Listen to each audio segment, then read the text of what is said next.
A gente tem uma balança entre GABA e glutamato. No mundo de hoje, a gente tem muito excesso de glutamato. Glutamato é excitatório, GABA é inibitório. Cafeína pode acabar estimulando excitabilidade, ou seja, estimular glutamato. Euforia, ansiedade, estresse, que é uma das coisas que mais aumenta. Insônias crônicas, aumenta glutamato. A balança existe, todo mundo tem. Glutamato não é ruim. Tudo no nosso corpo não tem uma coisa que é ruim.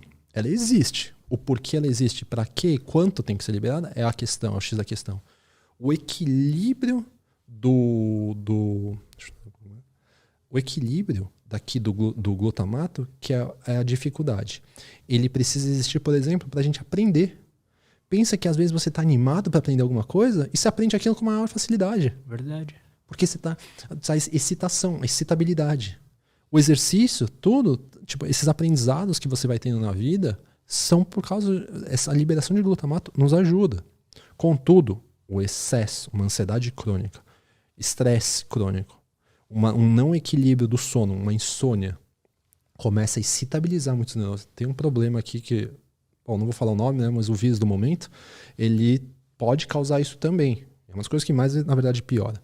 Esse excesso de glutamato começa a entrar muito cálcio nos nossos neurônios. Esse cálcio acaba sendo neurotóxico. Começa a criar excitotoxicidade, excitando muito e dando toxicidade para aquele neurônio. Porque a balança de GABA está desbalanceada. E onde que o GABA, por exemplo, pode ajudar? Num organismo mais saudável. Aí sim, ele se liga no receptor certo, o neurotransmissor. O GABA traz a inibição do glutamato. Mais ou menos assim. Ele equilibra essa balança.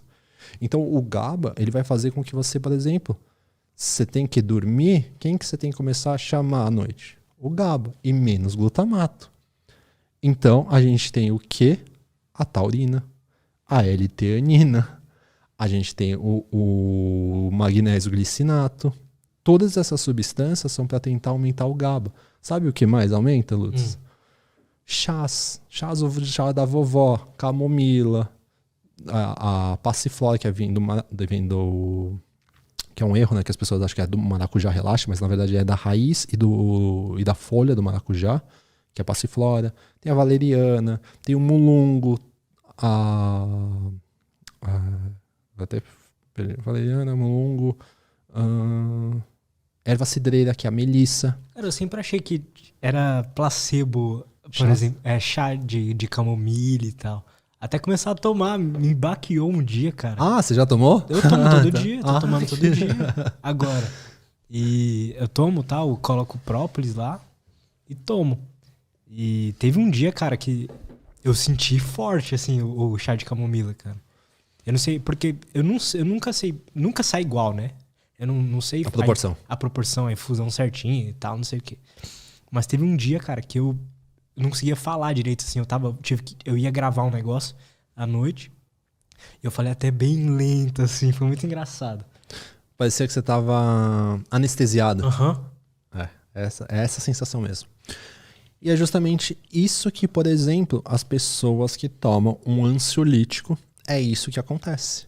O ansiolítico, o mais comum deles, Rivotril, né, vamos falar o nome ali, benzodiazepínicos, ansiolíticos, o Rivotril, que é um dos mais comuns, eles aumentam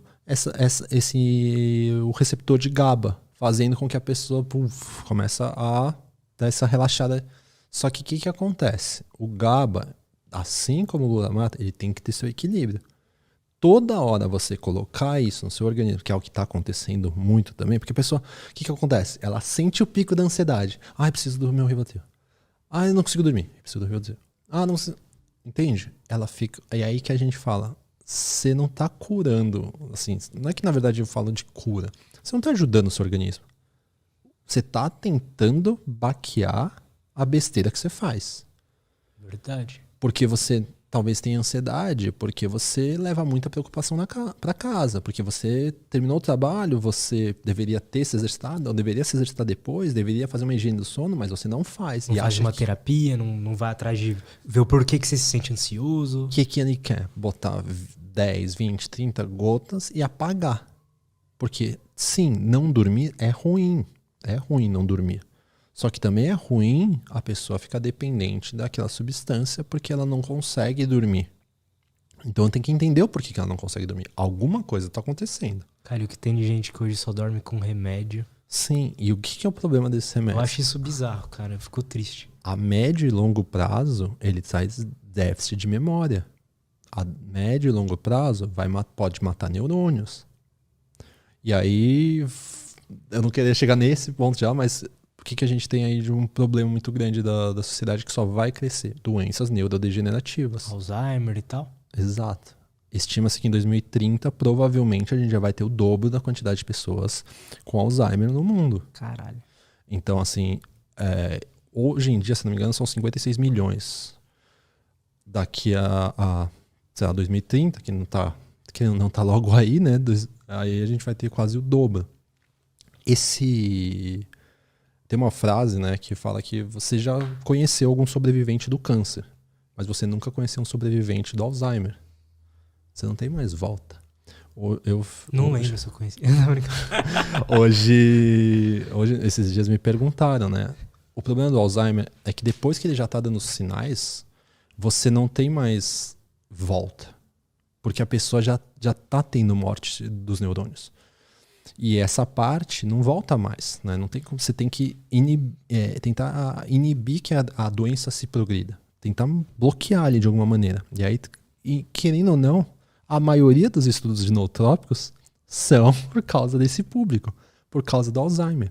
A maioria das substâncias nootrópicas são para proteger neurônios. A maioria dos nootrópicos, digamos, mais seguros, assim, são para proteger os neurônios. São neuroprotetoras. Então a gente precisa entender essa balança e começar a pensar diferente. Por exemplo, o que não se sabe ainda exatamente nem a causa do Alzheimer, nem o porquê que acontece, por exemplo, a formação de placas beta-amiloides fora dos neurônios e dentro, chamado de proteína Tau, T-A-U. Esses neurônios acabam acaba perdendo a função como se ficasse atrofiado. Imagina um coração que a pessoa começou a ganhar muito peso e ele não aguenta mais bombear e aí não consegue mais jogar sangue para os tecidos. Imagina que esse coração, esse neurônio, está começando a atrofiar porque é como se estivesse protegendo, enrijecendo isso. Não se sabe o porquê que isso acontece ainda de fato, mas sabe-se que acontece isso. E essa é uma dos possíveis motivos que causam a doença, o mal de Alzheimer, né? E esse mal de Alzheimer, o que a gente tenta fazer é com que antes a gente tem que fazer alguma coisa. Quando a pessoa já deu sinal, já era. Já tá uns 10 anos avançando. Tipo, 10 anos tá acontecendo alguma coisa naquele cérebro. Até acontecer. Por isso que eu falei, a gente aguenta muita pancada. Mas quando a conta chega, às vezes não dá mais tempo. Então a gente precisa vir antes. E como a gente vem antes? Sono, exercício. Exercício pode proteger nossos neurônios. Alimentação de qualidade. Essas bactérias boas. Por exemplo, o que ajuda muito nossos neurônios? Ácidos graxos de cadeia curta. Sabe quem produz aqueles ácidos graxos de cadeia curta que eu te falei? A microbiota. E elas ajudam a produzir energia para o nosso cérebro. O que é um problema, por exemplo? Estima-se não, na verdade é fato isso. Pessoas diabéticas têm o dobro de chances a terem Alzheimer, a ter alguma demência. Porque Alzheimer hoje é dito como a diabetes tipo 3. Não sei se você já ouviu esse termo. Já ouvi. É como se você criasse resistência à ação da insulina no cérebro. Só que não é que ela é uma diabetes, mas ela age muito parecida. Por causa que é como se seu cérebro não tivesse mais, seus neurônios não tivessem conseguindo mais captar bem a glicose.